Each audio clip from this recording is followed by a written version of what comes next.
উপস্থিত থকা বিধায়িনী দলৰ দলপতি দেৱব্ৰত শইকীয়া ডাঙৰীয়া, নিখিল ভাৰত কংগ্ৰেছৰ সম্পাদক বিকাশ উপাধ্যায় ডাঙৰীয়া, জিলা কংগ্ৰেছৰ সভাপতি অজয় গগৈ ডাঙৰীয়া, আমাৰ দলৰ সতীৰ্থসকল, মই বিশেষ দীঘলীয়া ক'বলৈ বিচৰা নাই। মোৰ ফালৰ পৰা এটাহে অনুৰোধ, শিৱসাগৰ জিলাৰ ভিতৰত 3টা সমষ্টিত আমি বিৰোধী দল ঐক্যবদ্ধভাৱে জিকিব লাগিব।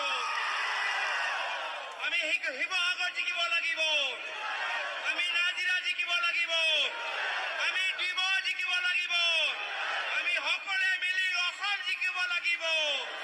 অসমৰ ভিতৰত কংগ্ৰেছৰ নেতৃত্বৰ চৰকাৰ লাগিব।